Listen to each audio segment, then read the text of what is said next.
Dubai के मैदान पर दबंग प्रदर्शन करते हुए ऑस्ट्रेलिया ने टी20 वर्ल्ड कप अपने नाम किया। 14 साल का सूखा जो टी20 फॉर्मेट में चला आ रहा था उसको खत्म करने का काम किया। मिचेल मार्श और डेविड वार्नर की धुआंधार बल्लेबाजी के सामने न्यूजीलैंड हो गई चारों खाने चित।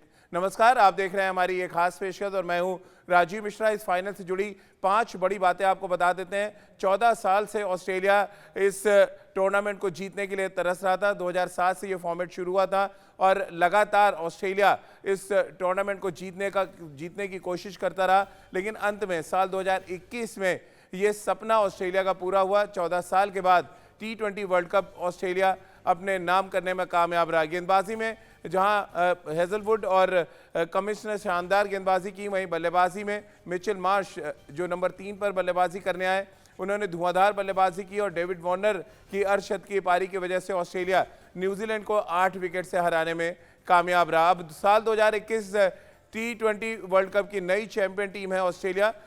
उनका जितना भी इस्तेकबाल किया जाए वो कम है, क्योंकि इस टूर्नामेंट से पहले ऑस्ट्रेलिया को बहुत कमतर आका जा रहा था। वो लगातार 3 बायलैटरल सीरीज हार कर इस वर्ल्ड कप में पहुंचे थे, लेकिन हमेशा कहते हैं बड़े प्लेटफॉर्म पर बड़ी टीम के बड़े खिलाड़ी हमेशा शानदार प्रदर्शन करते हैं और कुछ वैसे ही ऑस्ट्रेलियाई टीम करती नजर आई। खेल के तीनों डिपार्टमेंट में न्यूजीलैंड को चारों खाने चित किया। केन विलियमसन ने एक बड़ी पारी जरूर खेली, लेकिन शायद वो बहुत देर में फॉर्म में आए, क्योंकि पहले 10 ओवर में सिर्फ 54 रन बनाए थे न्यूजीलैंड ने।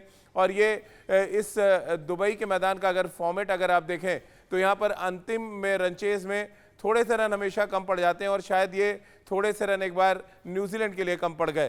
तो चलिए ऑस्ट्रेलिया की इस महाजीत पर बातचीत करने के लिए सबा करीम हमारे साथ जुड़ चुके हैं।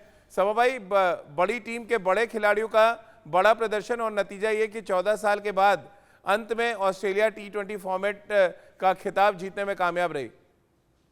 ढेर सारी बधाई ऑस्ट्रेलिया को, जिस तरह से उन्होंने एक प्रकार से कमबैक किया है इस वर्ल्ड कप टी20 में। आपको याद होगा लीग स्टेज में ऑस्ट्रेलिया पूरी तरह से धाराशायी हो गया था इंग्लैंड के विरुद्ध।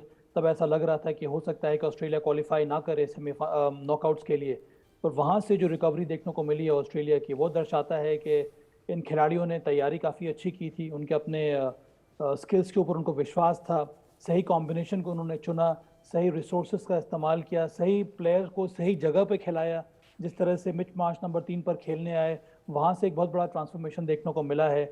मार्कस स्टोइनिस और मैथ्यू वेड एक फिनिशर के रूप में बहुत ही ज़्यादा उपयोगी साबित हुए। उनकी जो बॉलिंग अटैक है वो सुदृढ़ होती जा रही थी। जॉश हेजलवुड उनके गो टू बॉलर हो गए। पैट कमिंस के पास बहुत ज़्यादा अनुभव है। अलग बात है कि मिचेल स्टार्क का फॉर्म उतना अच्छा नहीं रहा था, पर चूंकि अन्य बॉलर्स ने इतनी अच्छी गेंदबाजी की कि उतनी कमी खली नहीं। एडम जंपा ने फिर से फाइनल मैच में बड़े मुकाबले में शानदार गेंदबाजी। तो मुझे लगता है ये दर्शाता है कि जो बड़ी टीमें होती हैं उनको पता है कि फाइनल के मुकाबले में, नॉकआउट में बहुत ज़रूरी है कि आपके जो बड़े प्लेयर्स हैं वो परफॉर्म करें, आपके जो मैच विनर्स हैं वो परफॉर्म करें, क्योंकि उनको पता है कि दबाव में किस तरह से रन बनाना है, दबाव में किस तरह से अच्छा प्रदर्शन दिखाना है। और यही आज ऑस्ट्रेलिया ने किया। बिल्कुल सबा भाई, और जिस तरह से काउंटर अटैक किया खासतौर से मिचेल मार्श नंबर 3 पे इस वर्ल्ड कप में उनके साथ एक्सपेरिमेंट किए गए थे। कोई बहुत बड़ी पारियां उन्होंने नहीं खेली थी, बट जिस तरह से वो फाइनल मैच में आए और जो इंटेंट उन्होंने दिखाया, शायद वो बाकी की जो बड़ी टीमों के लिए एक बड़ा सबक था कि आप आए मैदान पर और आपको निडर होकर क्रिकेट खेलनी है, और मिचेल मार्श वही करते नजर आए। हाँ राजीव, इसी के बारे में हम लोगों ने प्री गेम शो में भी बात की थी कि ये जो बैटल है, ये जो लड़ाई है, वो ऑस्ट्रेलिया की स्ट्रैटेजी और न्यूजीलैंड की स्ट्रैटेजी के बीच में होने वाली है। ऑस्ट्रेलिया की स्ट्रैटेजी यही थी। पिछले मैच में भी आपको याद होगा, मिचेल मार्श आए थे, ताबड़तोड़ उन्होंने बैटिंग करने का प्रयास किया था।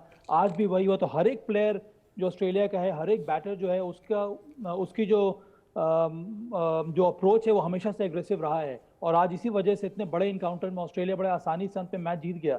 न्यूजीलैंड ने गलतियां कहाँ की, देखिए पावर प्ले में उन्होंने रन बहुत कम बनाए, उसके बाद भी जो एक्सेलरेशन देखने को मिलना चाहिए था वो मिला नहीं। केन विलियमसन ने अपने हिसाब से बहुत ही बड़ी पारी खेली राजीव, पर दूसरे छोर से जिस तरह का सपोर्ट उनको मिलना चाहिए तो उस तरह का सपोर्ट उनको मिला नहीं।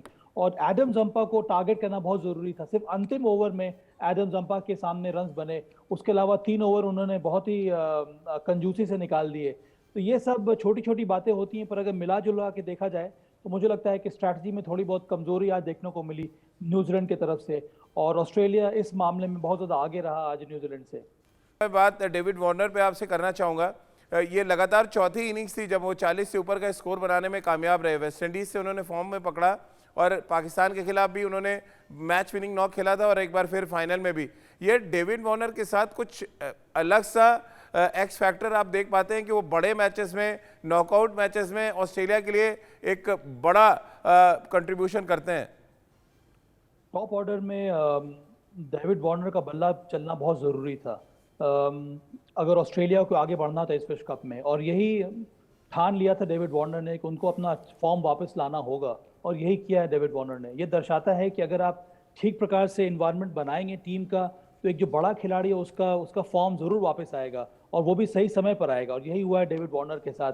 जिस तरह से वो मैनिपुलेट करते हैं फील्ड को, जिस तरह से वो शॉर्ट डिलीवरी पर कट करते हैं या पुल करते हैं, और उसके साथ साथ स्पिनर्स को उन्होंने सेटल होने दिया नहीं, तो ये एक बहुत ही महान खिलाड़ी है। मुझे तो ताज्जुब ये होता है राजीव के सनराइजर्स ने उनको ठीक प्रकार से ट्रीट किया नहीं।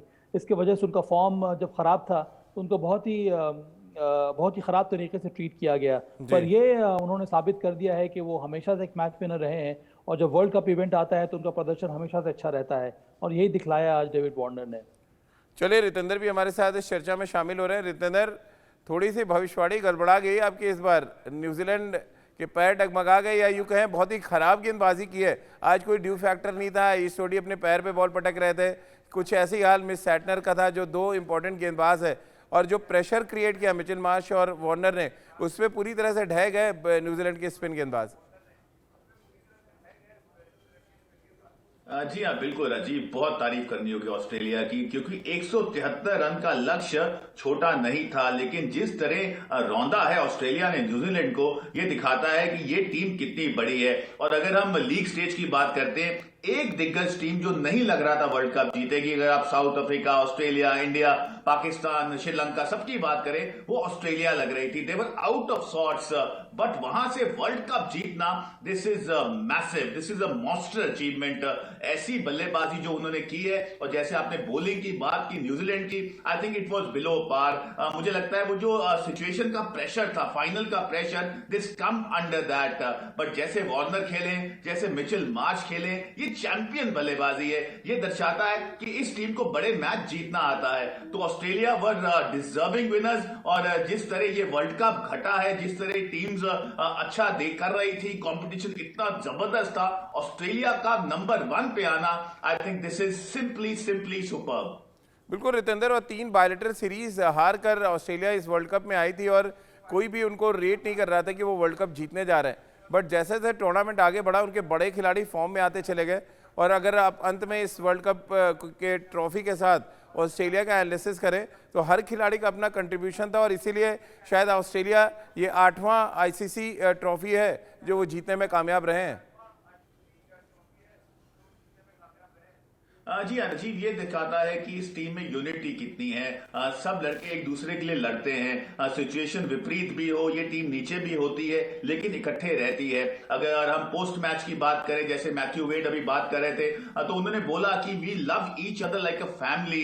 उन्होंने मिचेल मार्श की फैमिली को परफॉर्मेंस को सराहाया, उनकी फैमिली जो क्रिकेटिंग फैमिली है उसकी बात की गई। तो ये जो आपस में इनकी जो यूनिटी है, एक दूसरे की तारीफ करना, एक दूसरे के लिए लड़ना, ये सर चढ़ के बोलता है। तो ये दिखा है इस वर्ल्ड कप में। अभी हम सब बात कर रहे थे कि ऑस्ट्रेलिया तो कुछ भी नहीं कर पाएगी, लेकिन वर्ल्ड कप जीतना, बिकॉज T20 में दे वर नेवर फेवरेट्स। और जैसे वार्नर की फॉर्म की सावा बात कर रहे हैं, जैसे आईपीएल में ही was out of sorts, Sunrisers ने तो उनको खिलाया भी नहीं, लेकिन आज की बल्लेबाजी दिखाता है कि Warner is one of the best in the world. अगर हम अक्रॉस द फॉर्मेट बल्लेबाजों की बात करते हैं, तो सराहनीय जीत, यादगार जीत ऑस्ट्रेलिया के द्वारा।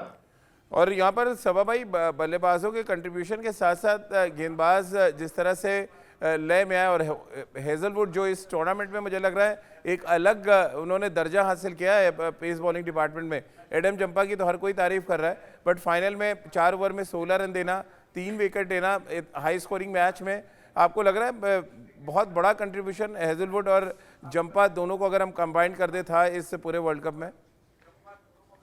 बहुत ही इम्पोर्टेंट कंट्रीब्यूशन रहा है, एक यंग स्पीडस्टर का और दूसरी तरफ एक यंग लेग स्पिनर का, और इन दोनों ने दिखलाया है कि अगर आपके पास गति है, अगर आपके पास इंटेलिजेंस है, अगर आपके पास वो काबिलियत है हार्ड लेंथ बॉल डालने की, उसका फ़ायदा मिलेगा पावर प्ले में भी। और जॉश हेजलवुड ने हमेशा से पावर प्ले में विकेट लिया है ऑस्ट्रेलिया के लिए, और ये बहुत बड़ी बात है। तो आपके पास एक शानदार रिलायबल ओपनिंग बॉलर है पावर प्ले के लिए, और एक बेहतरीन एक इंटरप्राइजिंग अटैकिंग स्पिनर है आपके पास मिडिल ओवर्स में विकेट लेने के लिए। तो ये कॉम्बिनेशन है बहुत ही घातक साबित हुआ है ये विपक्षियों के लिए, और आज भी कुछ वही देखने को मिला। मुझे लगता है कि एक बहुत बड़ा जो परिवर्तन देखने को मिला इस विश्व कप में, जहाँ तक कि गेंदबाजी की अगर हम बात करें, पेस बॉलर्स की बात करें राजीव, तो ये है कि अब यॉर्कर लेंथ सही लेंथ नहीं है T20 में। अब जो सही लेंथ है वो हार्ड लेंथ है, या फिर वो धीमी गति से स्लो बाउंसर है, या विकेट को हिट करने वाली गेंद है।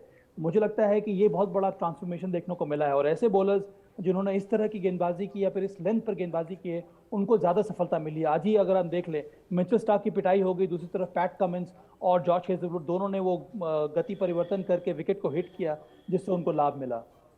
लेकिन सवा भाई, क्या रीज़न आप देख रहे हैं? 173 रनों का टारगेट था, इतना आसान आपको लग रहा था या बहुत ख़राब गेंदबाजी कर दी सोडी ने, खास तौर से जिनकी बहुत पिटाई हुई, आधी पिच पे हाफ ट्रैकर्स वो डाल रहे थे और बिल्कुल प्रेशर वो बना ही नहीं पाए विकेट की दोनों तरफ गेंदबाजी की, और मुझे लग रहा है बड़ा फ़र्क डाल दिया उन्होंने इस मैच के रिजल्ट में। बहुत बड़ा फर्क रहा राजीव, क्योंकि केन विलियमसन बैंक कर रहे थे इश सोडी और मिचेल सैंटनर के ऊपर कि वो विकेट ला के देंगे, और आपने देखा होगा जो पहला ओवर मिचेल सैंटनर ने डाला, थोड़ी बहुत धीमी जो बॉल डाली वहाँ पर उनको घुमाव मिला, पर मिच मार्श इतने शानदार फॉर्म में थे, डेविड वॉर्न में इतने शानदार फॉर्म में थे, वो राइट लेफ्ट कॉम्बिनेशन का भी फायदा मिल गया ऑस्ट्रेलिया को। और जिस तरह से एक बार जो लंबे बड़े बड़े छक्के लगने लगे, उसके बाद दबाव बहुत ज़्यादा आ गया इस सोडी के ऊपर। इसी वजह से आपने देखा होगा कि अंतिम ओवर उन्होंने डाला, उसमें कितने सारे हाफ ट्रैकर्स बॉल उन्होंने फेंक दी। तो मुझे लगता है ये दर्शाता है कि दबाव में दोनों स्पिनर्स जो है वो उतने घातक साबित हुए नहीं, और गेंदबाजी जो सही लेंथ होनी चाहिए थी वो देखने को मिली नहीं। पर एक बात तो मानना होगा राजीव कि ये बहुत ही बेहतरीन बल्लेबाजी है डेविड वार्नर और मिच मार्श के द्वारा, जिसकी वजह से ऑस्ट्रेलिया इतना आसानी से ये पहली बार विश्व कप चैंपियन हुआ है T20 में। बिल्कुल, और 2007 में पहली बार जब वर्ल्ड कप हुआ तो सेमीफाइनल खेला ऑस्ट्रेलिया ने, और उसके बाद आखिरी बार जब वो सेमीफाइनल खेले तो वो एक लंबा गैप आ गया था। और T20 अगर फॉर्मेट की बात करें रितेंद्र, तो वो क्वालिफाई नहीं कर पा रहे थे। और अभी मैं स्टीव स्मिथ का स्टेटमेंट पढ़ रहा था, मिचेल स्टार्क का इंटरव्यू यहाँ पे पढ़ रहा था, और सबका ये कहना है कि एक प्रोसेस वहाँ से शुरू हुआ, और पिछले 4-5 सालों से ये टीम कोशिश कर रही थी कि T20 फॉर्मेट में अपने प्रदर्शन को सुधारे। ये एक बड़ी सीख है खास तौर से हमारी क्रिकेट के लिए, हमारे हिंदुस्तान के क्रिकेट के लिए, कि आप सडनली जाके वर्ल्ड कप नहीं जीत सकते। एक प्रोसेस है वर्ल्ड कप जीतने का जो आपको फॉलो करना पड़ेगा, नहीं तो फिर ऐसे रिजल्ट्स जो हम देखते हैं सेमीफाइनल में हारना या क्वालिफाई ना करना, ये बढ़ता चला जाएगा और ऑस्ट्रेलिया की ट्रॉफीज बढ़ती चली जाएंगी।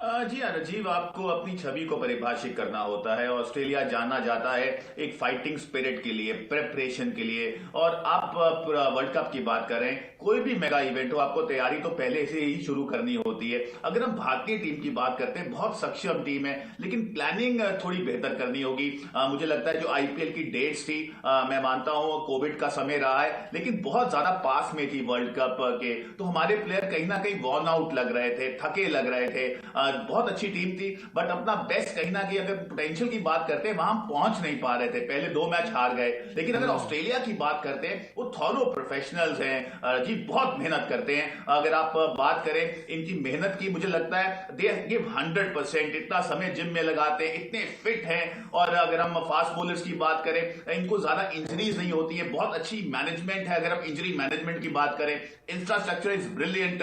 तो जब आप वर्ल्ड कप जीते, ये सब चीजें इन टोटलिटी इकट्ठी आती हैं। अकेली टीम नहीं वर्ल्ड कप जीती, मैनेजमेंट वर्ल्ड कप जीती है, बोर्ड वर्ल्ड कप जीता है। तो जी हाँ, ये बहुत बहुत बड़ी जीत है ऑस्ट्रेलिया के लिए, क्योंकि बड़ी इसलिए है, यहां पे ऑस्ट्रेलिया को ज्यादा बड़ा आंका नहीं जा रहा था। They were struggling in T20 format of late, तो वहां से वर्ल्ड कप जीतना इज अ मैसिव अचीवमेंट।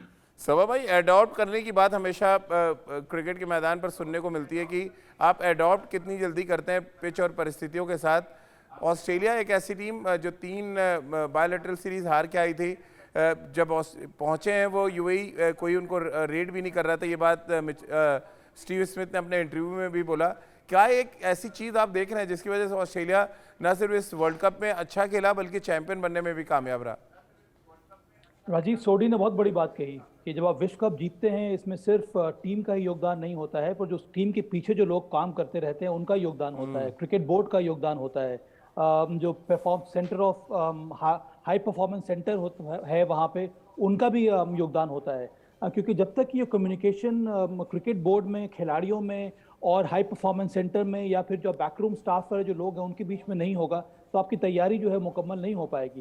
इसीलिए मैं वापस अपनी बात पर जा रहा हूँ कि बायलैटरल सीरीज को हमको सिर्फ एक स्टेपिंग स्टोन की तरह ही इस्तेमाल किया जाता है कि हमें ये जो मुझे प्लेटफॉर्म मिल रहा है बायलैटरल सीरीज खेलने का, यहाँ पर मुझे कोशिश यही करनी है कि हम किस तरह से प्रोग्रेस करते रहें। अगर हम हार भी जाते हैं उससे कोई फर्क पड़ता नहीं है। ज़रूरी ये है कि जब पीक टाइम आए, जब वर्ल्ड कप इवेंट आए, वहाँ पर हमारी टीम पूरी तरह से तैयार हो जाए और हम अपनी आइडेंटिटी जो है, हम अपनी ब्रांड ऑफ क्रिकेट जो है वर्ल्ड कप में जाकर इम्पोज करें, एक्सप्रेस करें, जो कि ऑस्ट्रेलिया ने किया है, जो कि इंग्लैंड ने किया है या फिर जो कि न्यूजीलैंड ने किया है। तो मुझे लगता है कि तैयारी काफ़ी 1 या 2 साल पहले से ही शुरू हो जानी चाहिए। इसीलिए मैं अभी भी कह रहा हूँ नेक्स्ट ईयर हमारा विश्व कप है, हम अभी भी बहुत पीछे हैं तैयारी में। इसीलिए बहुत ज़रूरी है कि जल्द से जल्द हमें पूरा का पूरा ध्यान जो है विश्व कप T20 में जो ऑस्ट्रेलिया में होने वाला है उस पर देना चाहिए। उसी प्रकार से आपको प्लेयर्स चुनने होंगे, उसी प्रकार से आपको मानसिक रूप से तैयार करना पड़ेगा अपने खिलाड़ी को, उसी प्रकार से आपको मैच विनर्स ढूंढने होंगे जो आपके लिए बड़े बड़े मैचेस में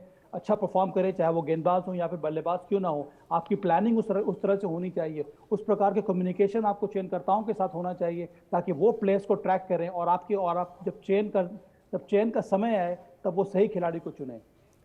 बिल्कुल रितेंद्र, न्यूजीलैंड की टीम हारी ज़रूर है, बस इस टीम की जितनी भी तारीफ की जाए वो कम है, क्योंकि जिस तरह से वो लगातार हर फॉर्मेट में फाइनल में पहुंच रहे हैं, फाइनल जीत रहे हैं, वो ये दिखाता है कि कितनी कॉम्पैक्ट क्रिकेट न्यूजीलैंड खेली। और जिस तरह की इनिंग्स आज केन विलियमसन ने खेली, उन्होंने तो एक अलग एग्जाम्पल सेट कर दिया कि एक बेहतरीन टेस्ट क्रिकेटर T20 में कैसे रन बना सकता है। वो शायद आज एक बड़ा एग्जाम्पल हम सब ने देखा। जी हाँ Rajiv, Kane Williamson is a champion. खीरे की तरह ठंडे हैं, कूल लाइक अ कुकम्बर, और जब वार करते हैं तो बहुत बड़ा वार करते हैं। तो आज हम बात प्री मैच शो में भी कर रहे थे कि अगर न्यूजीलैंड लंबा टोटल खड़ा करेगी तो Kane Williamson has to play a big part. और जिस तरह की आज बल्लेबाजी की है वो अनडाउटेडली, अगर अक्रॉस द फॉर्मेट बात करें, टॉप 3-4 बल्लेबाज कौन कौन है, विलियमसन का नाम उसमें आना तय है। शानदार कप्तानी उन्होंने की और New Zealand my heart goes out with them. अब बहुत अच्छी टीम है, आई थिंक कैरेक्टर वाली टीम है। मजा आता है जब ये क्रिकेट खेलती है, शांति से खेलते हैं, कोई ज्यादा एग्रेशन नहीं दिखता है। जब जीतते हैं तब बैलेंस रहते हैं, जब हारते हैं तब बैलेंस रहते हैं। तो एक ऑलराउंड टीम है। लेकिन आज वर्ल्ड कप फाइनल हारी है, लेकिन मुझे लगता है विलियमसन बहुत खुश होंगे क्योंकि इस टीम का एफर्ट सर चढ़ के बोला है। They have lost to a better team. लेकिन अगर हम बात करें इनकी कंसिस्टेंसी की, काबिले तारीफ, कंसिस्टेंसी इनका फोर्टे है। आप तमाम आईसीसी इवेंट्स उठाएं, न्यूजीलैंड आपको राइट अप दिखेगी। और यहां पे दुबई की विकेट्स में जहां पे लग रहा था कि सब कॉन्टिनेंट की जो टीम्स हैं, इंडिया की बात करें, पाकिस्तान, श्रीलंका अपना धावा बोलेंगे, ऐसा नहीं हुआ है। ऑस्ट्रेलिया, इंग्लैंड की बात करें, हम न्यूजीलैंड की बात करें, वो अच्छी क्रिकेट खेली है, टॉप क्वालिफायर में पहुंची है। तो ये दिखाता है कि इन टीमों की जो तैयारी है कितनी सक्षम है। और साबा ने बहुत अच्छी बात की है, तैयारी जो हम सब बात कर रहे हैं बहुत पहले शुरू हो जाती है। तो अब आने वाले वर्ल्ड कप की भारतीय टीम की तैयारी बिल्कुल सटीक चाहिए। बड़ी गलतियां हुई हैं इस वर्ल्ड कप में, अगर हम सिलेक्शन की बात करें, प्रोसेस की बात करें, टाइमिंग की बात करें, I think everything has to be rectified. बहुत बहुत शुक्रिया रितेंद्र आपका तमाम जानकारी के लिए, और सबा भाई आपका भी बहुत बहुत शुक्रिया हमारे साथ जुड़ने के लिए। तो ऑस्ट्रेलिया अब T20 वर्ल्ड कप चैंपियन है, 8 आईसीसी ट्रॉफी वो अपने नाम कर चुके हैं, और शायद कहीं ना कहीं भारतीय टीम और भारतीय क्रिकेट के लिए वो एक संकेत दे चुके हैं कि बायलैटरल सीरीज़ में जो कुछ होता है ज़रूरी नहीं कि वर्ल्ड कप के प्लेटफॉर्म पर भी कुछ वैसे ही नजर आए। आपकी तैयारी अच्छी है तो फिर आप वर्ल्ड कप जैसे बड़े प्लेटफॉर्म पर जाकर ना सिर्फ अच्छा कर सकते हैं बल्कि टूर्नामेंट जीत सकते हैं, और ऑस्ट्रेलिया इसकी एक बड़ी मिसाल बना साल 2021 वर्ल्ड कप के फाइनल में। तो चलिए हमारी इस खास पेशकश में फिलहाल इतना ही।